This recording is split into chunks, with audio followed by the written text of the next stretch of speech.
Assalamualaikum warahmatullahi wabarakatuh. Apa kabar kalian semua? Saya harap kalian semua sehat walafiat dan selalu dalam lindungan Allah Subhanahu wa Ta'ala. Oke, kembali lagi di channel Mistis Story.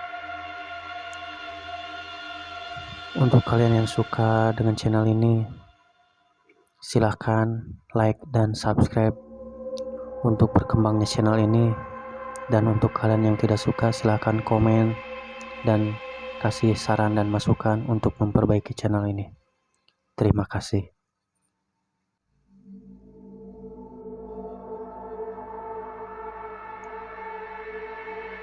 Kita mulai ya ceritanya. Bagi saya, ini salah satu malam yang paling menantang. Karena rupanya gue gak sendirian. Untuk mempersingkat malam kita, gak ada salahnya saya ingetin kembali untuk melihat ke sekeliling. Mungkin ada satu di antara kalian yang beruntung, di mana mereka ikut menemani sajian saya malam ini. Seperti yang saya bilang, kejadian ini terjadi 2 tahun lalu, waktu saya ikut kegiatan kampus yang bergabung dalam tim ekspedisi ke salah satu gunung yang kurang dikenal. Kegiatannya sendiri bertujuan untuk menyambut mahasiswa baru yang bergabung di organisasi Mapala kampus. Singkatnya, saya adalah satu dari orang yang ikut. Well, siapa yang gak suka dengan gunung dan alamnya? Jadi saya udah senang aja bisa ikut kegiatan ini. Namun, rasa senang saya harus saya pikir ulang ketika jadwal keberangkatan rombongan adalah malam Jumat Kliwon. Saya sempat protes, kenapa harus malam Jumat Kliwon? Dan dengan enteng mereka cuma bilang, lu kan sering naik gunung, mau naik hari apa juga sama aja, lihatnya pohon doang. Salah satu dari pengurus memang kenal saya dan sepak terjang saya naik gunung. Tapi saya pikir ini bukan ide yang baik. Ya, tapi sudahlah. Akhirnya, saya nurut apa kata mereka sebagai pengawas dalam perjalanan ini. Gunung yang saya maksud gak bisa saya sebutin. Tapi saya bisa kasih gambaran sama kalian tentang gunung ini. Ini adalah gunung yang sebenarnya cukup dikenal di Jawa Timur, namun kurang begitu populer untuk digunakan sebagai jalur pendakian. Karena gunung ini lebih sering digunakan untuk camping atau sekedar jerit malam untuk sekolah dan kampus. Jalurnya yang mudah ditempuh dengan mobil sekaligus jalur yang paling penting menghubungkan kota saya dengan salah satu kota wisata di Jawa Timur. Lanjut, kami berangkat bersama rombongan jam 2 sore. Kendaraan yang kami gunakan adalah bis yang sudah disewa, karena cukup banyak yang ikut. Di tengah perjalanan, para pengawas menjelaskan apa saja kegiatan kita di sana nanti. Karena tujuannya sendiri hanya pengenalan pada anak-anak yang baru saja ikut bergabung ke Mapala. Di tengah perjalanan, saya bisa lihat banyak anak-anak dari fakultas yang berbeda-beda. Sialnya, yang dari fakultas desain cuma saya sama teman satu-satunya, itu pun dia adalah salah satu pengawas yang akan bertugas. Akhirnya, saya cuma diam duduk di kursi paling belakang. Jam 5, kami sampai di tanah lapang yang ditulis sebagai base camp dengan logo Mapala kami. Di sana, cuma ada rumah gazebo yang gak terlalu besar. Rupanya, ini bukanlah tujuan kita malam ini. Karena tujuan kita akan masuk jauh ke hutan. Saya akhirnya cuma cengok sembari geleng-geleng kepala. Maksud saya, ini jam 5 sore. Dan bentar lagi hari mulai petang. Dan mereka nyuruh kita masuk hutan. Gak masuk akal sama sekali. Tapi akhirnya kami semua setuju. Saya bisa lihat gak ada yang keberatan sama sekali. Mungkin ini adalah pengalaman pertama mereka di gunung. Dan mereka gak tahu aja apa yang tinggal di tempat seperti ini. Akhirnya, pembagian kelompok pun dimulai. Dengan masing-masing anggota per kelompok diisi oleh 4 orang. Saya dapat kelompok dengan 2 cewek dari Fakultas Ekonomi dan Fakultas Teknik. Sebut saja namanya Dira, Umil, dan Bekti. Gue gak keberatan sama sekali. Siapapun kelompoknya toh ini cuma kegiatan mapala biasa. Yang pasti cuma jalan-jalan nikmatin malam. Tapi rupanya Dira lebih sering curi pandang ke arah saya. Sampai dia akhirnya bilang waktu kita cuma berdua, "Masnya bisa lihat ya?" Saya yang dengar itu cuma ngerespon dengan bingung. "Lihat apa ya, Mbak?" Tapi dia gak ngelanjutin, lalu pergi begitu aja. Tepat setelah sholat Isya, kami bersiap masuk ke hutan dengan jalur yang sudah ditandai. Di sini semua dimulai. Kelompok saya jadi kelompok ketiga yang berangkat, di mana masih ada 2 kelompok lain di belakang. Sepanjang perjalanan, saya cuma bisa lihat pohon pinus dan semak belukar. Berbekal senter, saya jalan paling belakang. Di depan ada Bekti yang buka jalan plus lihat tanda. Ketika kami semakin menanjak, saya bisa lihat beberapa kali Indira ngelirik saya. Seolah ada yang mau dibicarain. Saya pun jadi gak nyaman. Dilihat seolah-olah saya bawa sesuatu. 20 menit perjalanan. Saya isi dengan napas, karena saya punya masalah dengan pernapasan. Terutama ketika ada di suhu dingin. Betty memutuskan berhenti waktu melihat Umil sudah gak bisa lanjut. Kami pun berhenti di salah satu pohon. Di sini, Dira ngedeketin saya. "Lihat gak di sana ada apa?" Dira nunjuk sesuatu di semak belukar. "Iya, gue lihat pocong," kata gue sebel. Dira cuma nyengir, kemudian pergi lagi. Saya masih lihat tempat itu, dan tiba-tiba saya jadi merinding setelah ngomong itu. Padahal niat saya cuma bercanda. Saya gak bisa lihat apa-apa. Semenjak kejadian itu, saya ngerasa ada yang ngikutin. Ya, ngikutin di belakang. Leher di belakang saya jadi lebih dingin. Sampailah kita di tempat kumpul, yaitu di sebuah lahan kosong, seperti lapangan.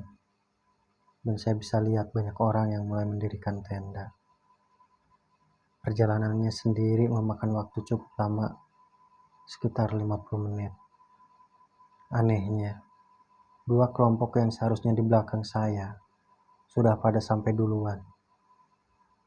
"Bangsat, lu kemana aja?" Kolis, teman saya yang sefakultas, nyamperin saya sambil marah. "Maksudnya?" Saya pun bingung. Saya bisa lihat banyak pengawas lihat saya gak enak.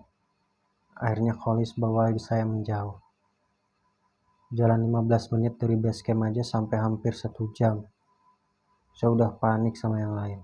"Lah, saya lewat jalan yang lu pada kasih tanda," kata saya membela. "Ya, tapi hampir 1 jam. Lu muterin gunung apa gimana?" Dira ngedeketin saya dan Holis kemudian dia bilang, "Sorry kak, saya tadi capek banget, jadi minta berhenti lama buat istirahat." Saya bisa lihat Dira bohong. "Ya udahlah, diriin tenda buat kelompok." habis ini ada gimalan. Holis pergi balik ke tenda pengawas. Sebelum saya tanya, Dira seolah tahu dan langsung jawab, mereka emang suka mas gangguin orang kayak kita.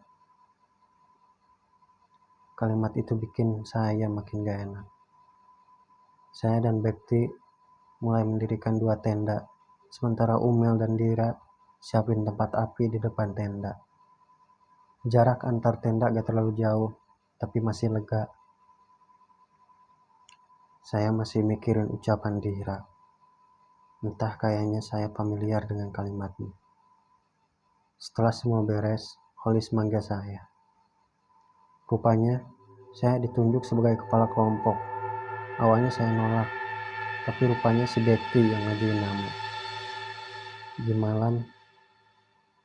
Gimalan sendiri adalah game di mana kita akan ngambilin sampah di beberapa titik. Tujuannya sendiri untuk menghargai alam dengan membersihkan sampah yang dibuang sembarangan. Rupanya, saya baru tahu, lapangan ini adalah lapangan yang biasa digunain buat off-road sepeda gunung. Tapi karena malam, jadi saya gak lihat jelas. Bila ini tempat off-road, artinya titik ini gak begitu jauh dari jalan utama. Kembali saya mikir, kok bisa sampai selama itu kami jalani? Saya balik dan ngejelasin ke yang lain, sekaligus ngasih 2 kantong kresek, dimana yang paling cepat ngumpulin bisa langsung gabung ke api unggun untuk ikut jurit malam bareng kelompok lain. Di sana bisa lihat Dira lihat sekeliling, ada kecemasan dalam wajahnya. Saya langsung kerain begitu pengawas meniup fluid bahwa game sudah dimulai. Tanpa pikir panjang, saya ngajak yang lain ke jalur menuju jalan utama. Karena setahu saya di sana pasti banyak sampah. Rupanya Dira berdiri tepat di belakang saya. Bekti akhirnya sama Umil. Benar saja, saya bisa lihat kantong kresek di mana-mana selagi saya mengutin. Dira akhirnya ngomong, "Pocongnya usil ya mas?" Saya cuma ngeliatin dia sambil tanya, "Pocong apa sih mbak?" "Lah itu, yang tadi bikin kita muter-muter." Saya lirik, Bekti dan Umil cukup jauh buat dengar obrolan kami. Akhirnya gue tanya, "Dir, kamu bisa lihat begituan toh? Apa cuma bikin saya jadi ketakutan?" "Loh," dia ngeliat saya curiga, "masnya bisa lihat juga kan?" "Saya gak bisa mbak." Akhirnya saya bilang, "Lah tadi kok tadi tahu kalau ada pocong yang tunjuk tadi?" Saya akhirnya ngeliat dia serius. "Lu beneran? Gak lagi bercanda kan?" Dira cuma ngeleng. "Ada berapa pocong di sini?" kata saya.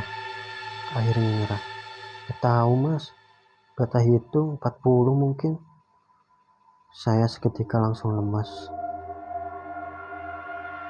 "Tapi mas," kata Dira, "kata kamu loh, bercahaya. Masa gak bisa lihat?" Akhirnya saya tahu alasannya. Saya jadi ingat waktu peristiwa saya dibawa ke Banyuwangi. Ya, sudah dihilangin kok. Akhirnya Dira paham. Dari situ saya mulai tertarik dan kemudian tanya, "Di sini cuma lu doang yang bisa lihat ya?" Dira cuma menggeleng. "Ada 5 yang bisa mas. Terhitung kamu seharusnya, tapi sekarang jadi 3 orang." Saya coba tanya, "Siapa aja?" Tapi Dira gak mau ngasih tahu. "Jadi kalian sama-sama bisa tahu siapa aja yang bisa lihat?" Dira cuma mengangguk, kemudian bilang, "Gak semuanya bisa tahu, tapi yang menonjol yang bisa lihat." Karena semakin penasaran, akhirnya saya tanya ke Dira, "Ada apa aja di sini?"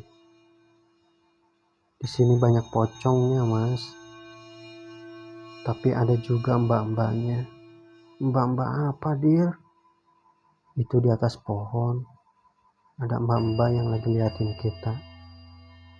Seketika saya melihat ke atas dan benar saja, leher saya tiba-tiba meremang dengan sendirinya. Jadi mereka yang bikin kita muter-muter. Dira akhirnya mengangguk. Setelah kantong kami penuh, kami pun balik ke lapangan. Tapi rupanya di lapangan saya melihat gelagat yang aneh. Salah satu tenda tampak dipenuhi orang-orang yang berkumpul memutari. Saya pun ikut lihat apa yang terjadi. Rupanya salah satu pengawas cewek dipegangi oleh pengawas lain. Matanya melotot melihat semua orang yang ada di sini. Saya ngelirik ke Dira, kemudian ngomong pelan. Lu bilang ada 5 orang termasuk saya. Seharusnya jadi 4 kan? Kok bisa lu ngomong jadi 3? Dira akhirnya ngomong. Yang satu lagi udah dirasuki soalnya. Saya kaget dengan jarak sejauh itu. Bagaimana mungkin Dira bisa tahu akan hal ini? Bisa dibilang keadaan waktu itu udah gak terkendali. Hampir semua pengawas sibuk buat nahan cewek yang saya tahu cutting saya dari Fakultas Ekonomi. Saya ingat dia juga dulu yang jadi pengawas waktu ospek. Yang buat saya bingung, badan cewek sekecil itu bisa buat 5 cowok nahan bareng-bareng. Kemudian, sebegitu gak terkendalinya keadaan waktu itu, akhirnya saya inisiatif buat bantu.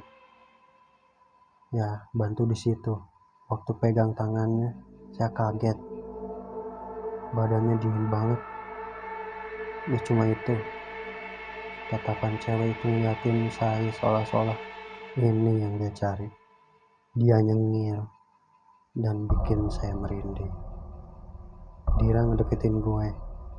Mas, saya lupa hari ini Jumat Kliwon bukan sih? Lah, bukan lu udah tahu kita kesini pas Jumat Kliwon? Wajah Dira kayak nyembunyiin sesuatu. Kemudian dia berujar, ini tempat ramai banget mas, udah kayak pasar. Saya dengar itu langsung tahu. Di situ, cewek itu mulai ketawa. Serem banget ketawanya sampai gue gak tahu harus bereaksi gimana. Sementara pengawas yang lain mulai baca-baca ayat suci sambil disiram air.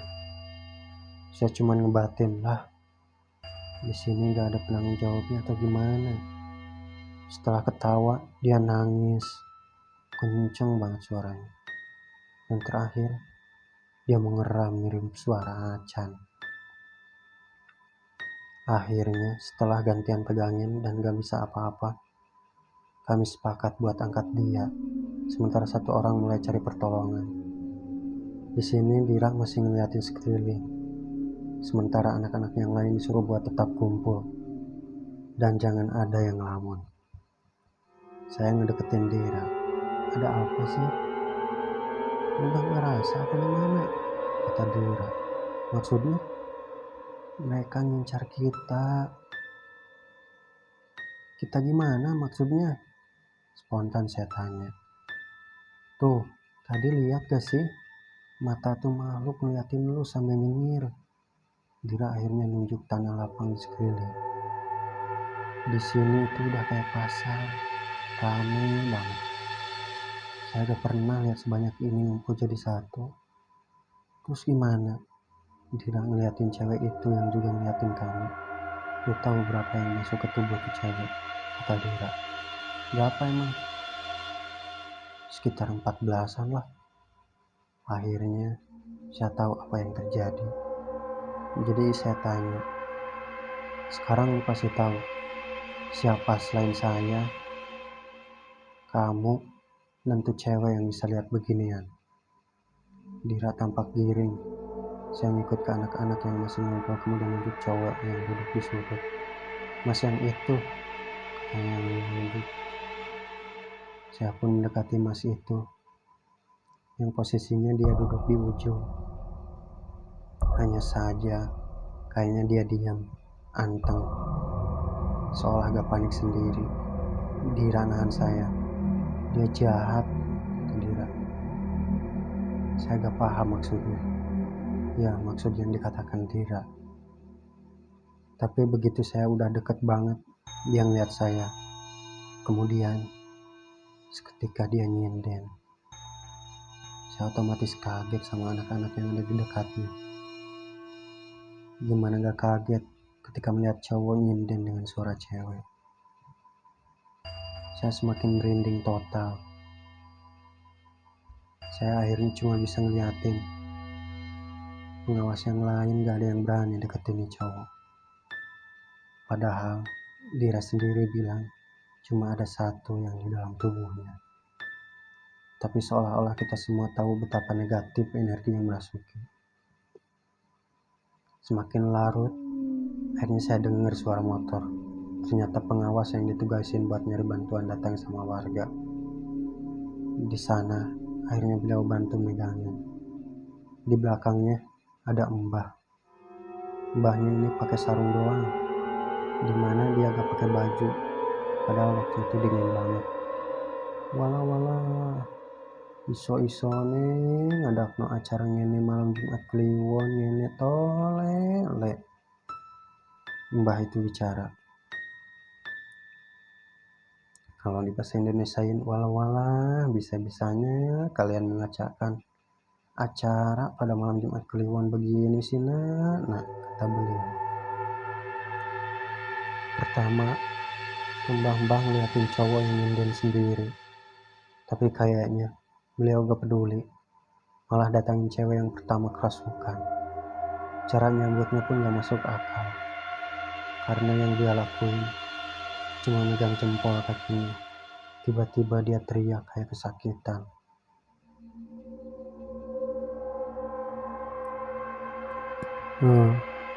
Oke, kita skip sampai sini dulu ya teman-teman. Kita bersambung dulu. Kita lanjut di part 2-nya. Karena cerita ini masih panjang dan tentunya makin seru dan menyeramkan. Tetap stay tune ya teman-teman.